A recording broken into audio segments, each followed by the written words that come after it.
আপনারা কি জানেন কোরআন শরীফের ভিতরে বিদআত আছে? আলেমবারে বললেন না। কোরআন শরীফের ভিতরে যে বিদআত আছে জানেননি? জানেন না, অনেকে জানেন না। কোরআন শরীফে জের, জবর, ফেজ, জজম, তাসদীদ এগুলি আছে কিনা?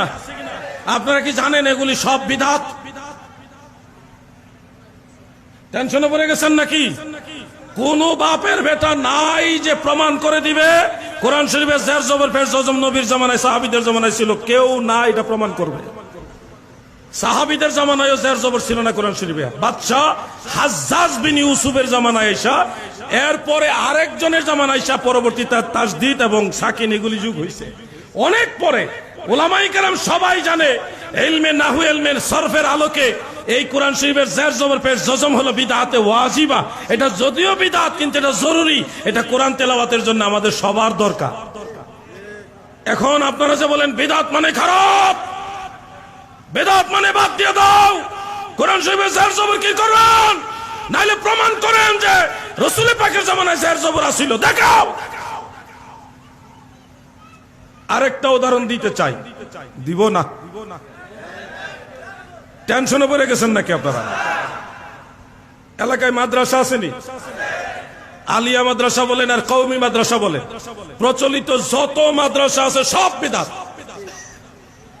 ফতোয়া শামী খুলেন দেখাই দিই, ফতোয়া শামী খুলেন আমি দেখাই দিই। যত মাদ্রাসা, আলিয়া বলেন, দরসে নিজামী বলেন, কওমি বলেন, সব মাদ্রাসা বিদআত। প্রচলিত সব মাদ্রাসা বিদআত। কিতাবান আমি দেখাই দেই, তোমার ঘরের কিতাব থেকে আমি দেখাই দিব। পড়ো, স্টাডি করো বিদআত কি, এটাই তো তুমি বুঝো না। তুমি মনে করো মিলাদ পড়াই বিদআত, সিন্নি খাওয়া বিদআত, জিলাপি খাওয়া বিদআত, এইটুকুই শিখছো তুমি, আর তো কিছু শিখো নাই ভাই। তুমি জানো না তুমি যে নামাজ পড়ছো মসজিদে, সেই মসজিদে কাতার দেওয়ার যে দাগ আছে, দাগটাও বিদআত। তুমি জানো না মসজিদের যে মিনার রয়েছে, সেই মিনার বিদআত। তুমি জানো না মসজিদের ইমাম সাহেবের সামনে যে মেহরাব রয়েছে, সেই মেহরাব বিদআত। তুমি জানো না ইমাম সাহেব, মুয়াজ্জিন সাহেব যে বেতন নেওয়ার প্রথা রয়েছে, এটাও বিদআত। তুমি জানো না মসজিদের দান বাক্স, মাদ্রাসার দান বাক্স বিদআত। তোমাকে শুধু শিখানো হয়েছে মিলাদ পড়া বিদআত, আর কিছু শিখায় নাই। আলাউদ্দিন জিহাদি এত জোরে জোরে বলতেছে, আমি যদি অসত্য কিছু বলে থাকি, কিতাবের বাইরে যদি কোনো একটা কথা বলে থাকি, বাংলাদেশে 64 জেলায় যে কোনো আলেম চ্যালেঞ্জ করতে পারেন আমাকে। যে কোনো আলেম, যে কোনো ঘরানার আলেম চ্যালেঞ্জ করেন, অনলাইনে অফলাইনে, যেইভাবে চাইবেন আমি বসবো। কিন্তু আমি চাই জানার দরকার সবার। বিদআত মানেই খারাপ না, বিদআতের অনেক ভালো আছে, খারাপও আছে। টোটাল বিদআত হলো 5 প্রকার। এর মধ্যে 3টা বিদআত মুসলমানরা করে আর 2টা করতে পারবে না। এর মধ্যে 2টা আমি অলরেডি বলে দিয়েছি। একটা হলো কোরআন শরীফের জের, জবর, ফেজ, জজম, তাসদীদ, এগুলি হলো বিদআতে ওয়াজিবা, জরুরি বিদআত, আমল করতে হবে, এগুলি মানতে হবে। আর দ্বিতীয় যে মাদ্রাসা, এটা যদিও বিদআত কিন্তু এটা নাজায়েজ না, এটা মুস্তাহাব পর্যায়ের বিদআত, এটা সওয়াবের কাজ বিদআত। রাসূল পাকের জামানায় এই সিস্টেমের মাদ্রাসা ছিল না, অনেক পরে মাদ্রাসা আবিষ্কার হয়েছে, অনেক পরে এই সিস্টেমটা। এটাকে বিদআতে মানদুবা ওই স্তরের মধ্যে আনা হয়েছে।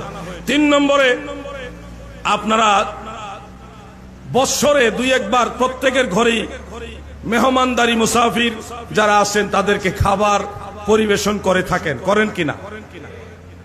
করেন না নাকি আপনারা? এই যে মানুষকে খাবার দেন, খাবার দেওয়াটা সুন্নত, কিন্তু এই যে আনুষ্ঠানিকভাবে একটা আয়োজন করেন না, ছোট্ট একটা প্যান্ডেল সাজান, কিছু প্লেট আনেন, কিছু লোকজন জড়ো করেন, এই যে একটা আনুষ্ঠানিকতা, এই রেওয়াজটা হলো বিদআতে মুবাহা। এটা বৈধ বিদআত, এটা আপনি চাইলে করতে পারবেন, জায়েজ আছে, কিন্তু এটা সুন্নত বলা যাবে না।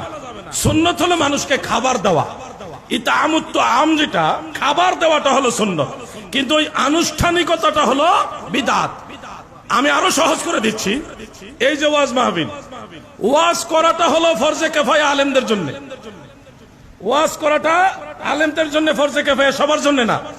শুধু আলেমদের জন্য ফরজে কিফায়া, সবার জন্য না।